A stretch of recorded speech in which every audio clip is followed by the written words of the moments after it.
Welcome back, welcome back. Thank you for joining me again. My name is Jenny Gaston, licensed mental health counselor of over 10 years. And today we're gonna talk about menopause. We'll continue our Monday menopause series. And today we're gonna get right to it. Let's talk about the top 10 foods that balances our hormones.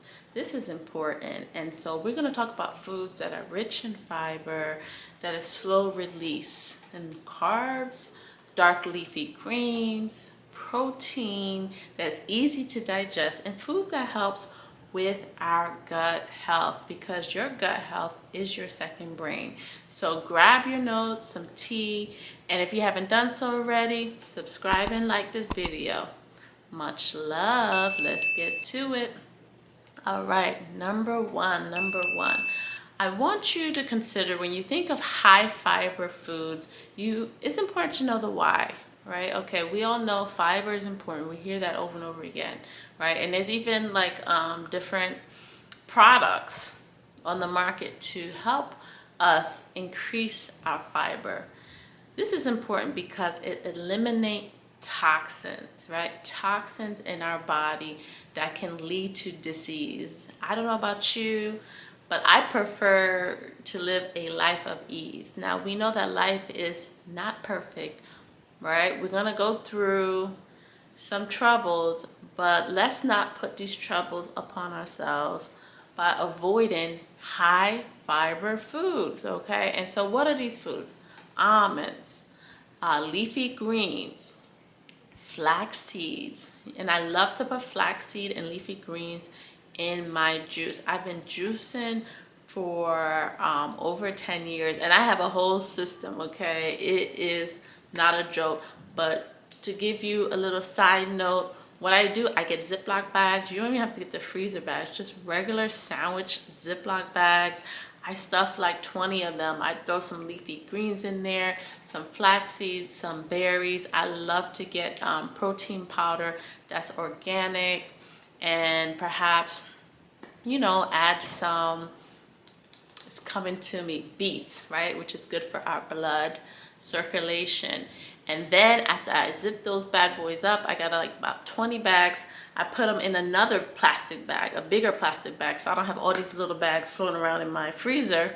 And that's what I do. I either put it in, I do have 2 deep freezers, yes, because I have boys, okay, 8 and 10. I'm gonna leave it at that. And so, and I put it in one of the deep freezers, and then in the morning, just put it in the blender. Yeah, not even a juicer, just a regular old-fashioned blender, right? Add water. And I love it because, first of all, it's simple, it's easy to clean, it's cheap, right? Because blenders are about 20-30 bucks, and you have all the fiber in there. Because a juice, when you're juicing, you have to remember that you're extracting all that fiber, that pulp. Nah, you need that pulp, okay? You need that pulp, especially if you're experiencing perimenopause or menopause. Number 2, you want to consume foods that are rich in phytoestrogenic or adaptogenic foods. Whew, that's a mouthful, okay?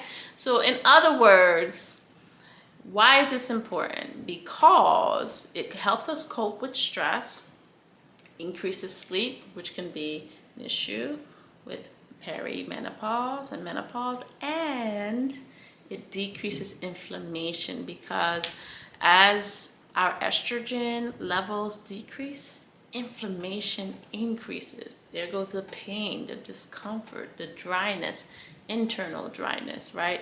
We want to undo that. So think of red maca, think of Korean ginseng, think of holy basil, seeds like pumpkin, sunflower, and hemp. This is going to help you in that area. Let's go to number 3.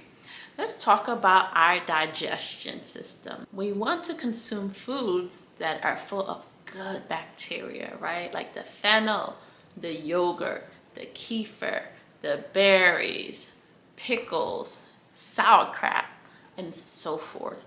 And so consider those foods. All right, before we get into number 4, what are you waiting for? Support your girl. I'm giving you all this good information. Subscribe, like, and share. All right, Number 4, consider slow releasing carbohydrates. Why?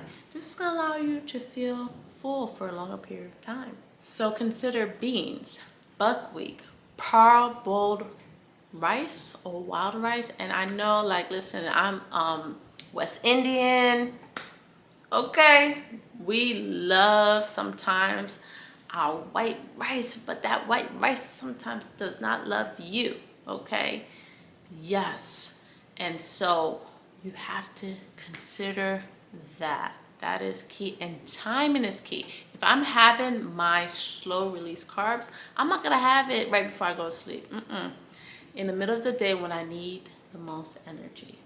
Number 5, let's talk about protein. And listen, all protein are not created equally. We're talking about protein without the skin. I know some of you guys are ready. You're shaking your head.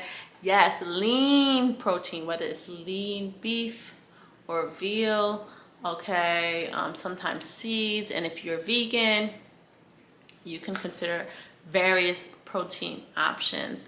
And so this is key. Why? Because protein helps increase our metabolism, as I mentioned. Let's go to number 6, anti-inflammatory foods.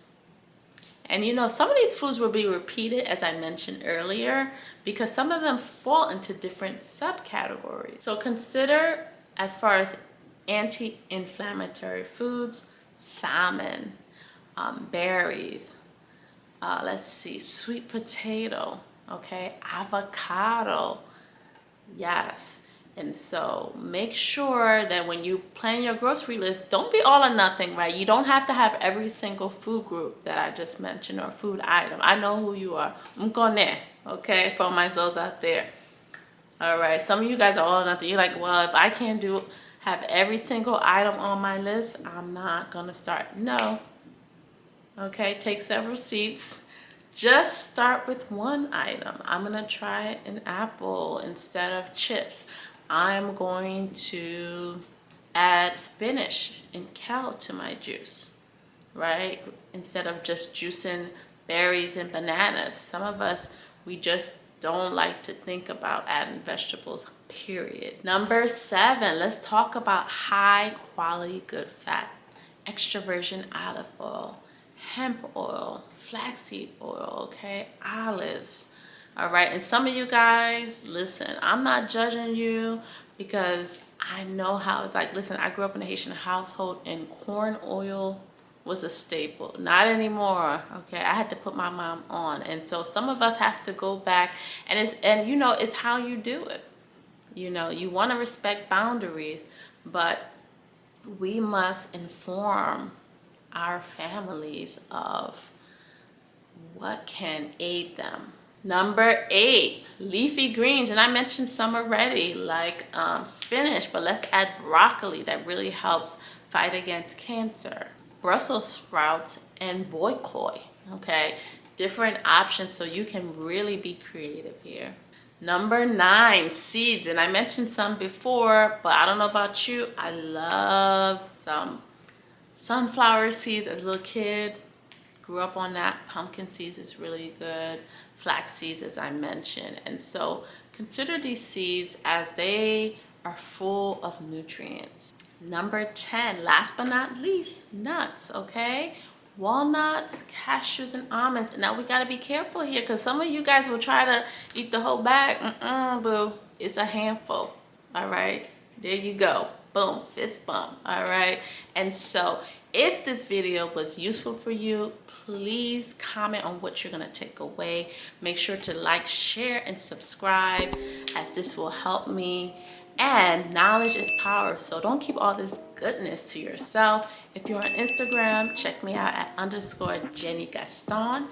And stay tuned. Make sure to hit that notification bell because next week we're gonna have another video on our Menopause Monday series. So stay tuned and much love.